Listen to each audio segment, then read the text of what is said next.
મારું નામ પટેલ રાહુલ કુમાર મુરજીભાઈ. હું પંચાયતમાં ડેપ્યુટીની જવાબદારી નિભાવું છું. મારી વાઈફ સરપંચ છે.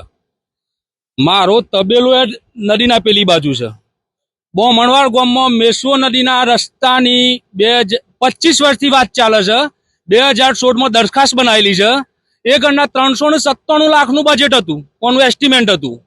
એ ગણના અમે જ્યાં જૂના સરપંચે દરખાસ્ત બનાવી હતી, જ્યાં એ ગણના કે કોંગ્રેસના ધારાસભ્ય છે અહીંયા, એટલે આપણો રોડ મંજૂર નહીં થાય.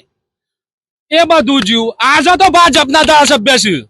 2021માં ફરતી સર્વે કરાયું, 10 કરોડનું એસ્ટિમેટ આવ્યું.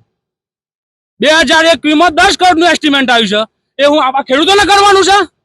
આજે ગામવાળામાં નુગવણી કરીશ કે તમે ભાજપ હંગાથી ફરો છો, ઓય ફરો છો. આપણા ગામમાં ચૂંટણીનો બહિષ્કાર કરવાનો છે કાયદેસર. ગામમાં કોઈ નેતા ના આપવો જુઓ, ગામમાં કોઈ અધિકારી ના આપવો જુઓ. અમારી રીતે જીવ્યું, અમારે કોઈના સપોર્ટની જરૂર નથી. આ તો ભીખ મગાવું છે. આજે મારા ગામના 15 દિવસથી ઓમ ફરી ફરીને જશે, કોઈની કોઈ થાય જવાબદારી કોની?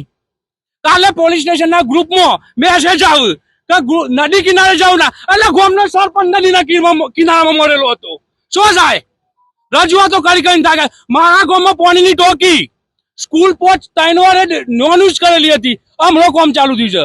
રસ્તાની નેતાઓના ફાર્મ હાઉસ ના રસ્તા થઈ જાવ ને તમે ગરીબો અમુક જુઓ.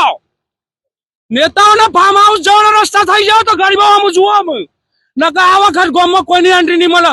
ભાજપ, કોંગ્રેસ, આમ આદમી, અમારે કોઈની જરૂર નથી.